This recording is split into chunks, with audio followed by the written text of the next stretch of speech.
Welcome everyone to the podcast. Thank you so much for joining me as always. And I'm very excited to have my guest with me today. I'm very excited about this. Mia Lockhart is with me today, and she is someone who has a wealth of information. And we could really tangent on a lot of things. We're going to try and keep it in one section today. But I can't wait to tell you about her. I can't wait to for you to hear what she has to say. And so Mia is also known as Matrix Mia online. She's a certified Matrix repatterning practitioner, as well as a registered massage therapist, a neurofascial reset specialist, and a quantum energy healing therapist with over 20 years of manual practice experience. At her clinic in Wolfville, Nova Scotia, she specializes in treating patients and clients with concussions and pain from impact injuries. As well, her online practice focuses on quantum healing sessions and teaching self-care pain release techniques. She is someone who has so much information and so much experience. So with that being said, Mia, welcome to the show.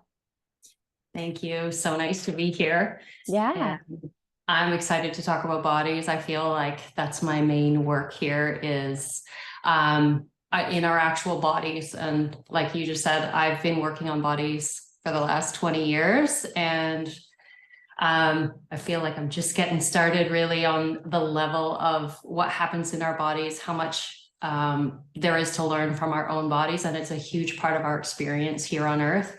And so the work I do is very much helping people heal like in their system. And well, when we do that, when we heal in our bodies, it enhances our experience here on Earth, and it can open us up to kind of bigger experience, basically. So yeah, I am excited to talk about bodies, because that's where I go all the time. That's where my hands are drawn. That's every day I have my hands on bodies and I'm learning about them. And so why don't we start? Do you have an initial question for me? You bet I do. I have a lot of questions. And I do want to start by saying, I think it's so neat how you're like, I want to talk about bodies and our bodies, because this year, it's so perfectly timed. This year, our bodies are really coming online in an entirely different way. It's like the consciousness in the structure of our body is awakening in a way that we've never experienced. And I really feel like you are at the forefront of this knowledge and understanding on a totally different level. And so what have you been noticing, I guess, to start us off, and then I'll take us to where I want to go, but what kind of changes have you been noticing in people's bodies the last year or the last 6 months, like in terms of either how fast recovery can be now or new modalities, or like, what are you noticing is different now? Okay, I work a lot with nervous systems because I'm working a lot with people with concussions or impact injuries. And I would have to say in the last year, the effect on nervous system, both the sensitivity of nervous system, but also the amount of healing that can happen when we just address the nervous system is huge. So I would say in general, the general population, our nervous system, because of all that we've gone through, they're more sensitive, heightened, aware, and maybe I would say, yeah, the general population is in a bit of a state of overwhelm because our nervous systems are being like challenged a lot more, I'd say, just with new information, even like different fears, different worries, all of these things, our systems are trying to adapt all the time. So addressing our system through our nervous system versus like just addressing pain, or addressing an injury per se, but accessing it through the nervous system ends up being a lot more effective. So a lot of my work, I spend time bringing nervous system to safety first before the body can heal. So, because if a nervous system, especially more than ever, and this is across the board with practitioners, anybody working with bodies. I've had practitioner gatherings in my home. We talk about this subject. It's on our forums. nervous systems in general are heightened, and if we do our regular work without calming the nervous system first, it's not as effective. So that would be probably the biggest thing I've noticed. Is it can be scary for people because if you do a bunch of work without bringing the nervous system to safety, we don't get the results that we want. But if we bring a nervous system to safety first in the body and then do work, it's way more effective. So that gets me into this whole conversation of, okay, well, how do we bring nervous system to safety? And I talk a lot about that now with my clients, but also am doing some videos and doing some helping with people, because this like inner tremble that's happening to people, the inner kind of quaking people are feeling, or just this picking up, it feels like we pick up energies, or more sensitive, and it can feel scary because you don't feel grounded in your body, and you feel just that like nervous energy flowing through. So how can we ground ourselves? How can we recalibrate our own frequency and walk in the world that way, bring ourselves to safety? And yeah, you talk about that a lot of grounding and earthing. That's like one of the, of course, biggest ways. And now more than ever, and this is some of my learnings as well, is earthing, because Gaia is at a higher frequency now. When we align with earth frequency, we're facilitating our bodies to come in alignment with this higher frequency and calibrate to that. So it feels, that's why so many people, as soon as they spend time barefoot, spend time in nature, all those things, their system calms down and it can adjust better. And so, nervous system to safety practices is a big area, and we can go into that a bit more as we talk about this. I think that's a great idea. And I do want to say too, like you mentioned your videos, and you do put out so many great informative videos, and they're not like long and drawn out. They're really great tips and tools and understanding. So if nothing else, I really recommend people connect with you on your social media, which I'll connect all at the bottom in the description notes. But I would love to hear a couple things about how you find that kind of recalibration, or some tips on that. For sure. Yeah, I do.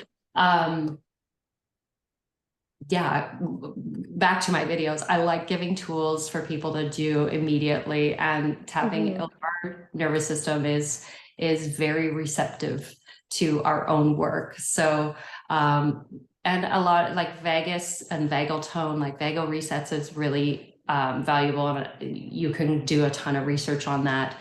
But when it comes to, say, earthing first, one of the primary practices I do that helps me, and actually Ginette's work has helped me with this too, is like really understanding the elements of our body. So when we talk basic elements of air, fire, water, and earth, those are all the elements in our body. And for me, as I witness bodies, like imbalances or densities of our elements causes this dysregulation. And so meditative practices where we basically tune into those elements in our body. So tune in to air and feel the air element in your own body. And there can be a lot of information you can receive just in a meditation that helps you connect with air. And then as you flow through, maybe that's where all you go to that day. But I have these guided practices now where you go through each of the elements, connect with them, and you'll notice if you're imbalanced, if there's too much air, or if you have, they show up in symptoms in our body. Inflammation is an excess of fire just burning at a low rate. What if you allow the fire to flow all the way through? And we can explain it in science terms too. Neuroinflammation needs to go through its whole cycle to do its healing work. But if we keep it at just a low state, chronic state, we stay in this chronic inflammation state. So it's like very energetic, but also very physical in our bodies. It keeps us in a chronic pain state. So stimulating the fire to allow it to go through its full cycle. And we could do that in a meditative practice. Also, the neural release work I do stimulates that fire to process the neural inflammation cycle, help it complete its cycle, so that you're not staying in this fiery state, this inflamed state, and your body can fulfill its healing processes. And same as then we move into like these watered states, or in excess it's like a bogged down, or so unable to hold. But we can bring balance that through a meditative practice, also very real practices, connecting with water, learning from them, and then again back into earthing and grounding. And our bodies respond so well to earthing and grounding practices. I see that over and over again, and always coming back to that. So that's just like a little tidbit on the 4 elements kind of meditative practices to help calibrate the system. And it's super helpful for anybody that's feeling like their nervous system is extra sensitive, or extra on fire or overwhelmed. All like these very simple meditative practices of just going back to basics, going back to the building blocks of our body, not worrying, not going into the big thought patterns or the big conceptual ideas, but just the building blocks of this body, recalibrating, balancing the system, bringing it back home and safe is big. And like I said, the other kind of practices I teach for releasing pain is like neural, like pressing the buttons where our body is like asking for attention, and balancing systems that way, like our regulators. So that gets into all my work I do with neurofascial release, and I love teaching that because there's a lot of quick things you can do for your body that really helps. That's so cool, and how it's all connected too, right? So I want to ask you too, like, so this is something that I love how you said in the beginning, one of the things you're noticing is how our nervous systems in general are just in a state of overwhelm. And I completely agree. And that like inner quaking that you were talking about, I've definitely felt that as well. And I know this also to be true with healing practitioners, anybody that works, well, honestly, any kind of a healing, helping modality can tax our nervous system. What have you been noticing in that kind of level of burnout?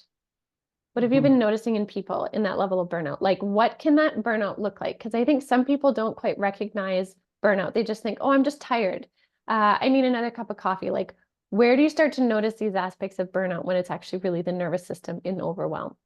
That's so good. And as a practitioner, I mean, I'm working close with people all the time, but I need to fill my stores more. And I would say in the last year or so, I've had to be extra conscious of myself, even though I've worked over 20 years. I've always felt like I had a bigger capacity in general, but the signs of burnout, for me, and I've had discussions with other practitioners really that spend a lot of time working on bodies, is when we start to lose our compassion for ourselves and others.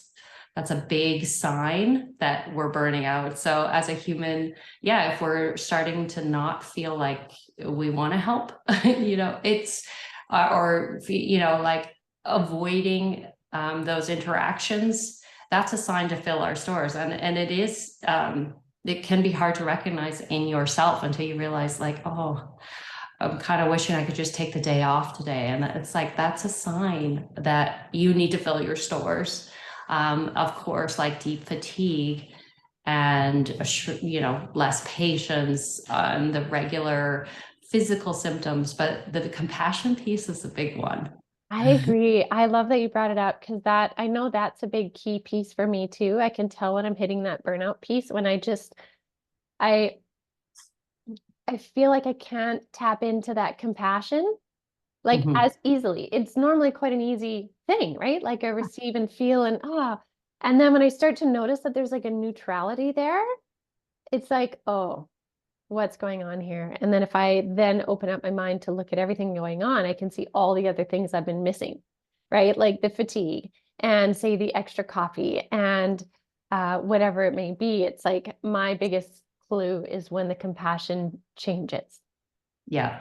Yeah. Yes. And for me too, like that's a big sign in the day that I'm not doing my practices. So it's like a real big trigger now to be like, okay, get back to like in between each client, I need to ground. And I have kind of a ritual I do, but you get lazy with your rituals. And so taking care of your own frequency. I've kind of started using that language for myself, and I have an analogy of like tuning forks. And if you have two tuning forks and one's resonating in a nice strong, like you've just banged it and it's ringing, the one next to it will start ringing as well. But if you're the dead, not the dead one, but if you're a tuning fork that isn't resonating on your own, you will be affected by other frequencies a lot more. So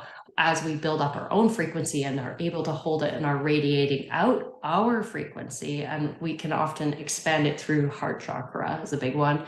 So we radiate our own frequency out. We create like this boundary, this allowing us to affect others instead of being affected, basically. And we can create that space of holding our own, but also maybe, having a positive effect on the people around us.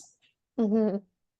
And so a question for you, and this may seem obvious, but I'm asking it purposely, is how much have you noticed the link between burnout and illness and disease in people? Yeah, that's the thing too, is like when you just get into the biomechanics of the body, our adrenals do a lot with like creating cortisol, and we can cope for a long time on like chemicals in our system. But and this high gear, high performing, high thing that goes on can get masked very easily. So it's interesting how people can be like high performing and then hit the wall and just completely drop with burnout. But I would have to say, like the sign, like the stopping in, like these practices of meditative practices, these taking time to check in and asking the body, because there are often signs like even changes in your cycle, changes in your sleep patterns, changes in your patience, the changes in like those subtler changes that you tend to ignore maybe are good indicators. But yeah, the high drive mode is often, and the give mode too. Like it's not always just type A's, people that are high performers. It's also the empaths, give, and try and not taking time to receive, and fill your own cup. It's a hard one though, because burnout can hit fast and hard. You can not realize how much you're taxed because our adrenals and our bodies compensate a lot for us. So it is the subtle, but these inner tremors, but a lot of people notice it in their sleep cycles is a big one. Hormone cycles is a big one. And instead of looking at the medical ways to just fix it. Yeah. It's like, what part of my life can I support this with? Yeah. I remember for me when I've hit burnout a couple different times in varying degrees. Sometimes it takes me a little while to learn a lesson and figure it out. But I remember at one point, the burnout and the adrenal fatigue was so bad. I had the tremors, I had like so many different things, but it got to the point where my cortisol was so depleted in the morning, I would have maybe 3 minutes of waking consciousness before the nausea would kick in. And I was so like out of balance in those hormones that I would have to have this like protein combo mix right at the side of my bed to eat the minute I woke up, this tiny little, it was like a protein ball with honey, basically, to get that into my system, to slowly try and rebuild my whole body's chemistry. Because when you hit burnout and then you kick the hormones off, then it kicks so many things off, and it's this big like backwards, like back step to get back to it. And I remember sitting at one point thinking, every morning I wake up absolutely nauseous to the point of like almost throwing up. How am I ever going to come back from this? And it's interesting now to be able to say, you know, I wake up and I feel peaceful and I'm hungry and I have a full meal and I don't even think about the nausea, something that just would cripple me for a long time. And I know for my process, it took a little while though of getting it back. And so my question to you is that a common thing where it takes a while to decompress the nervous system, or can it come back into balance quite rapidly? Like, what have you, and I know every journey is individual, but what are some themes you've noticed?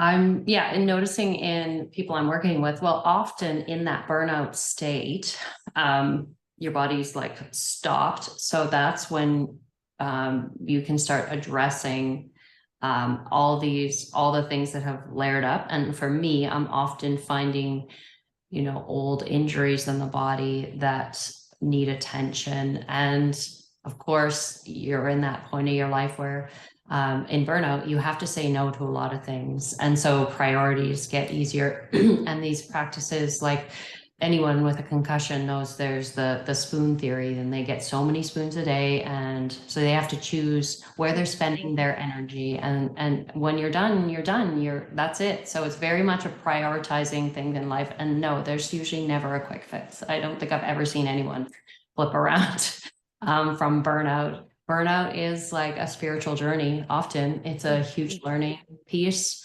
It's usually a reset button on like how we're living our lives, what we're prioritizing. And there's no quick fix for burnout, really. Yeah. Yeah, you're right. It is like a reset. It really is a reset opportunity. And you're right, it does give you the opportunity to begin to learn to set boundaries and like what a boundary is, because you simply cannot, like like you said, it just wipes you completely flat, and you cannot. And therefore you have to reprioritize, which can be a beautiful intervention, like a spiritual intervention of your life, even though it's so challenging. But sometimes, like I know I have had the experience, I have to have a very challenging experience to shift gears, right? At least in the past I did. So let's take this conversation a little bit further to that empathic overload, because there are people who are busy giving and doing and whatever, but then what do you notice often with empaths specifically, like when they don't recognize that energetic leeching nature within them? What have you noticed in that?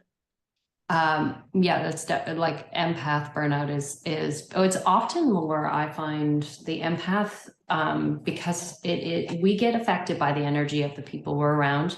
And when we are trying to give our energy to help someone else versus like create containers to help them heal, like that, I talk to practitioners a lot about, of like, it's not us giving energy to someone to help them heal. It's like creating a container, bringing awareness and helping them heal themselves. And that's like the whole point of why we're here, to help each other. We're not here to give each other energy. And so this deep feeling like of giving versus of like holding compassion for yourself and compassion for them in that space. So just in my observations of like this empathy kind of burnout, is the biggest important piece for people to start realizing is this discernment of when you're basically giving your own energy to somebody else, and understanding that if you're basically hurting yourself, you're not helping anybody. If you're draining yourself, you're not helping. And now, it's really hard as moms and as like healers or anybody in the healthcare industry, a lot of times like this drive to pull people all along and like I don't know, it is a very real experience too. And it can happen in a treatment too. You really do you can give your own energy. That's a possibility. But the discernment of like, oh, this is not good for me or them, actually. Empower, like holding a container to allow someone to build their own stores and create the healing within their own matrix, their own body. That's the more valuable piece than that. So discernment, I would say, and that's something you learn. The more you understand, you can feel your own energy, the better you are at understanding when you're losing it. So this is of like feeling your frequency, understanding, noticing when it's being affected, noticing when, it's being, when you're like losing it basically, or when it's being flowing out of you. Yeah. Yeah. And like learning what that container looks like in terms of time too. Because again, I remember when I first started doing readings, I felt that because I had this ability, I needed to give of it indefinitely, right? Because I should. And so sometimes I know readings that would normally be an hour would go over into 2 hours, and people, understandably so, would just keep asking question and question and question. By the end of the 2 hours, I was like destroyed energetically. But I felt I was supposed to, again, it was my lack of knowledge, but that I was supposed to give until I could not anymore. But I've learned since then that having containers of recognizing like, okay, I can sustain that frequency for, this amount of time really well. And so I will give myself the safety of having the offering for this amount of time, and I will hold that boundary, has been like a big like freedom piece for me, is to recognize what that container looks like. And I imagine you understand that too. Like you've probably moved through that too when you're giving of yourself versus allowing energy to move. Yeah. The need is great. Like, as you say, when you're working with people, the need is great. And we feel that. I think I've learned on the opposite side too, because the whole more is better can get in a lot of things. And I have been doing, especially talking about the nervous system and these layers and levels to it, time frame wise, like healing even. I'm getting better at discerning when a treatment is enough, because there's if we do too much treatment and overwhelm the system, that actually can be detrimental too. So doing treatment or like facilitating treatment with that awareness of when the body's like, okay, that's good for today, I need to integrate this, so this whole more is better kind of drive thing, it comes into every layer of our life, and we're slowly, hopefully, learning that these whole integration periods, and even with all your work with like bringing messages in from spirit, this time crunch we always feel is so just very specific to us because on this timeline, like we feel this time crunch that we have to do it faster or whatever, but there's so much value in the layers of integration of all this healing and learning, and it won't be the same if we try and push it all together. So yeah. So question for you. So considering, I mean, you have been in the realm of all of these kinds of practices for 20 years, how much have you noticed that people's openness to healing in different ways has changed? Like, where would you say it has changed? Would you notice the last 5 years is significant, or has it been slow and incremental? Like, what have you noticed? Yeah, definitely. So many more people are aware of how much emotion affects bodies. In the last, I'd say 5 years more so, we've been able to bring the conversation of stress and emotion, and how it shows up in pain. But definitely of course, like the last 4 years, I have so many more conversations about emotional effect on the body, as well as we're learning so much more just even about diet and like it's very mainstream to like be aware that, okay, we, if we want to address pain, we have to do it from all angles. That's way more in the last couple of years. People are taking a lot more responsibility for their own bodies. And it probably comes to a bit from like the mainstream medical system isn't been able to address these issues. So they come to me after, nothing in the medical system has helped them. So then it's like, okay, and my job is to help ask the right questions, to like reflect on what parts of your life, the stress parts, the food parts, the and then the emotion parts too is big. And then I've had, working on people's heads, especially like with concussions, people have a lot more visual experiences with my treatments as well. So we get to talk about spiritual things and visions they're having and dreams. And so that's new in the last year. I'd say more and more common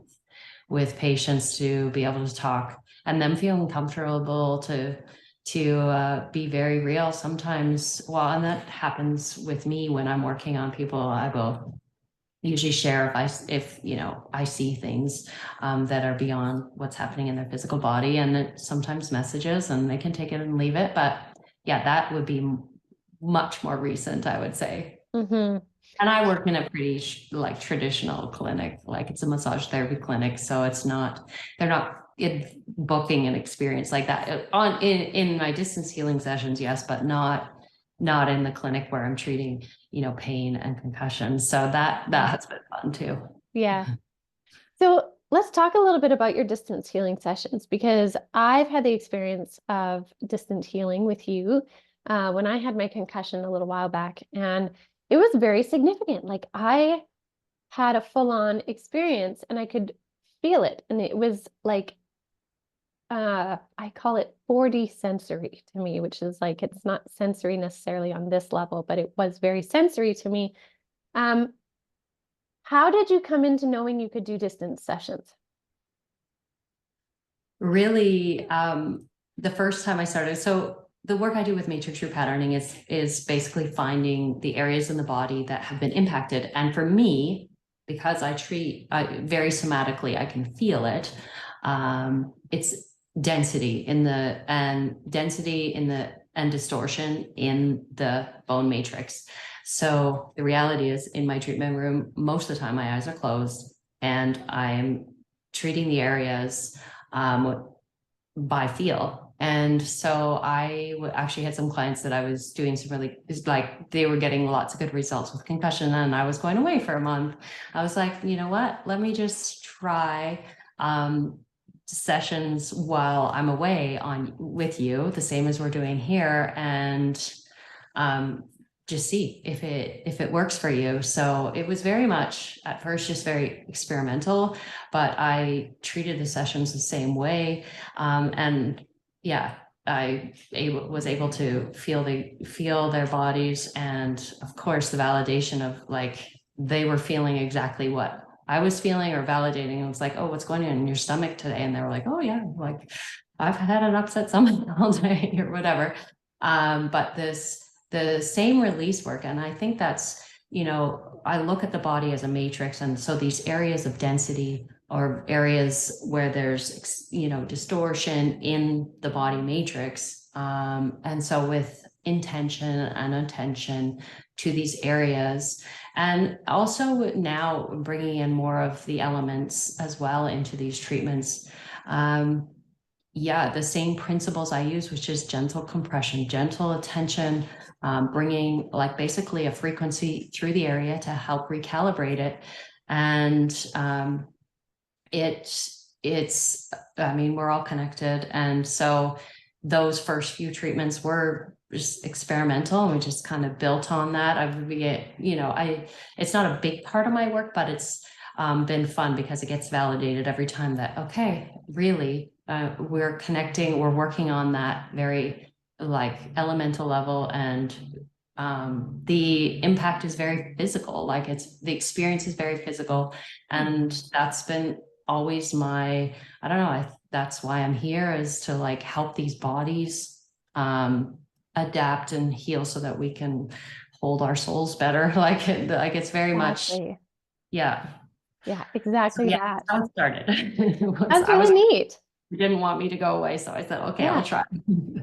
that's really neat. And that's so beautiful and common for the universe to bring you an opportunity where you're like, oh, we need to think outside the box. Let's try this. And then you realize what you can also do. So I think that's so neat. That's so cool. So you were mentioning before we went on air that you have some offerings coming up, ways that people can work with you. What are the various ways people can work with you and connect with you? Yeah, I'm really, my goal all the time, like with all my videos on TikTok and Instagram, is to try and empower people. Like there's so many healing things you can do with your own hands and empower you in your own body. And so I have been working on more like in-depth to beyond like the little quick videos I do, in-depth kind of step-by-step processes. So I've been putting together this 4 elements, like recalibration, like how to really balance your own energy so you can be that tuning fork with your own resonance walking in. And it's basically your energetic signature, amplifying that so you're less affected by others. So that I'm really excited about. I've been, trying to make it just as clear and simple a process. So once you have it as your practice, you can step into it. It can be a daily practice. It can be a check-in point for you.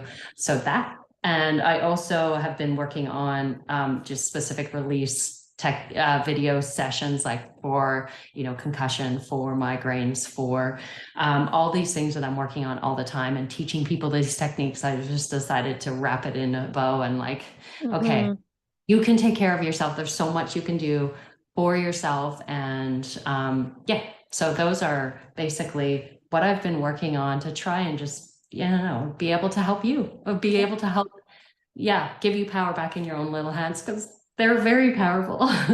Totally, totally. I think that's fantastic. And so what is the best way for people to get in contact with you?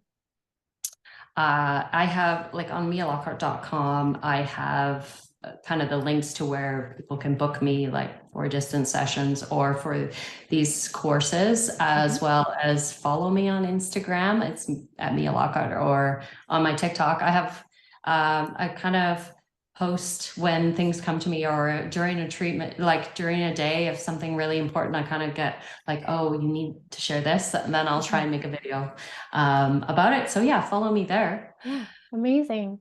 And I'll have all the links to those below. So if anyone's listening or watching, definitely check the description box and it's all there. I highly recommend all of you follow what Mia's doing in her work. It's like I said, it's really at the forefront of understanding our deeper connections, but again, in a simple way. And I love that you stress that, because Spirit talks about this all the time. We as humans try to complicate things that are actually quite simple in their understanding. And sometimes it takes us a while to explain it, but the concept itself is simple. And so I love that that's how you're bringing your stuff together, is to make it simple so that we get the power back in our hands, literally, to be our best selves on this planet. So I really admire the work that you're doing, Mia, and I'm so grateful you were able to come on and share some insights and understandings with everyone. Yeah, this has been fun. I love talking about bodies, so Yeah. I'm good with that. Awesome. All right. Well, thank you so much for coming on the show, and we'll have to do this again because there's so much more that we can talk about. Sounds good. Awesome. All right, everyone. Thank you so much for joining us, and I will see you all next week.